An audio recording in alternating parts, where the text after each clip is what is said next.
class, it's Miss Puglisi reporting to you live from my bedroom. We are back for our next reading session of the one and only Ivan. If you are still tuning in, thank you so much, because this is something that makes me super happy to know that even when we're apart, we're still able to read together. I'm really starting to love this book. I'm really connecting with Ivan and his friends, and I'm hoping that he does end up having a much better life. Yesterday, we learned a lot about his friends, who they are, the trauma that they've endured, and the friendships that they have formed within the zoo. And today, I really think that we're going to learn a little bit more about someone very special to Ivan's heart. And let's start. So, last thing we read, we heard a little bit of a funny Ivan who was very annoyed with the children outside of his domain throwing pebbles and pounding their chests at him, that he threw meatballs at them, which we know are something that is very gross, and he threw at them at the glass, and he wrote, "Sometimes I wish the glass were not there." And he called them slimy chimps, because we know that Ivan likes to make fun of chimpanzees as he is a gorilla. And today on page 42, we will pick back up. Sorry. I'm sorry I called those children slimy chimps. My mother would be ashamed of me. Julia. Like the spit pebble children, Julia is a child. But that, after all, is not her fault.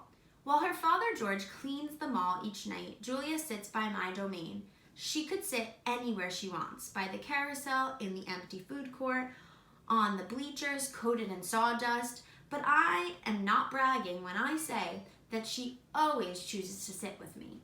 I think it's because we both love to draw. Sarah, Julia's mother, used to help clean them all, but when she got sick and grew pale and stooped, Sarah stopped coming. Every night, Julia offers to help George, and every night he says firmly, "Homework, Julia. The floors will just get dirty again." Now remember, Julia is the person who taught Ivan how to draw and how to paint, and they have a very special bond with one another.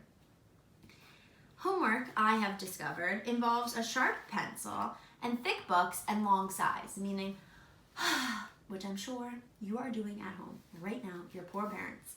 I enjoy chewing pencils. I'm sure I would excel at homework. Sometimes Julia dozes off and sometimes she reads her books, but mostly she draws pictures and talks about her day. I don't know why people talk to me, but they often do. Perhaps it's because they think I can't understand them, or perhaps it's because I can't talk back. Julia likes science and art. She doesn't like Leela Burpee, who teases her because her clothes are old. And she does like Deshaun Williams, who teases her too, but in a nice way. And she would like to be a famous artist when she grows up. Sometimes Julia draws me. I'm an elegant fellow in her pictures, with my silver back gleaming like moon on moss. I never look angry the way I do on the fading billboard by the highway. I always look a bit sad though. So that's really interesting, because Julia knows Ivan pretty well. It shows that it really bothers Ivan the way he's predicted in the billboard on the highway as this angry, crazy person or animal, because he wrote about how he's never angry. But it's interesting that Julia, someone who knows him really well, painted him as sad. Drawing Bob. I love Julia's pictures of Bob. She draws him flying across the page, a blur of feet and fur. She draws him motionless, peeking out from behind a trash can or on the soft hill of my belly. Sometimes in her drawings, Julia gives Bob wings or a lion's mane, or one time she drew him with a tortoise shell. But the best thing she ever gave him wasn't a drawing. Julia gave Bob his name. For a long time, no one knew what to call Bob. Now and then a mall worker would try to approach him with a tidbit. "Here, doggy," they'd call, holding out a French fry. "Come on, Pooch," they'd say. "How about a little piece of a sandwich?" But he would always vanish into the shadows before anyone could get too close. One afternoon, Julia decided to draw the little dog curled up in the corner of my domain. First, she watched him for a long time, chewing on her thumbnail.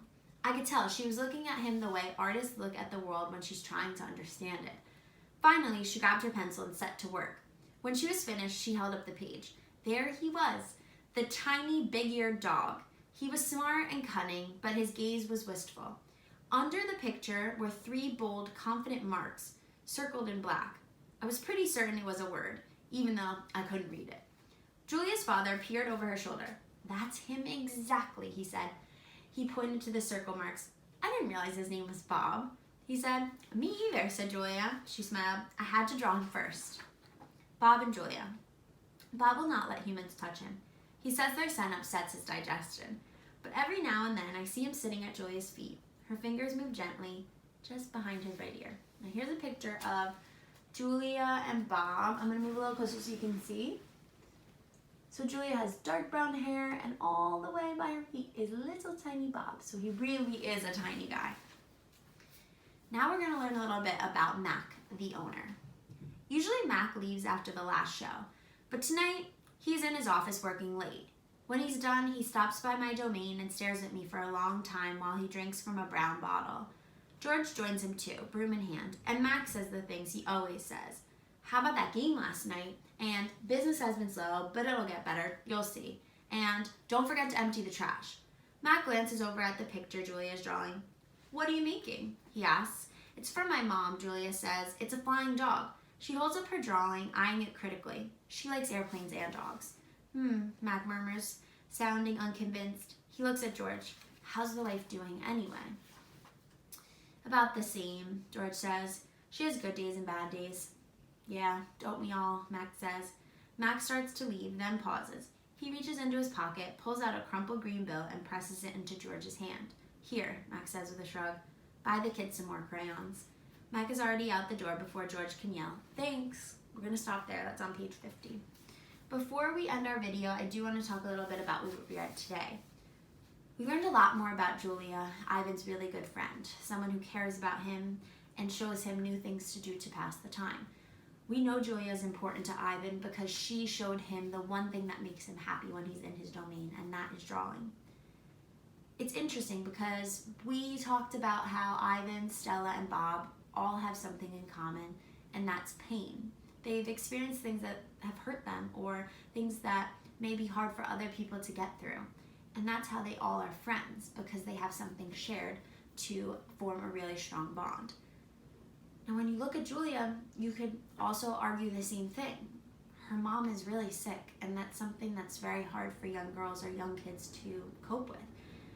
And maybe that's why her and Ivan have such a strong bond, because they both know that they've both been hurt before. Maybe she brings him comfort, just like she brings him. And then we learned a little bit about Mac. You know, in my own head, before I knew anything about him, I just pictured him as this evil mall owner who has these animals living in horrible conditions. But at the end of our reading, he gave Julia's dad money to buy her new crayons. Maybe he's not that bad after all. What do you think? Well, if you are in my class, make sure to fill out the Google form below so that I know you are listening along with me. If you are not in our class, or if you are, you can follow me at Miss Pugz with a Z on Instagram and subscribe to our channel to know when the videos are uploaded. And I will see you tomorrow.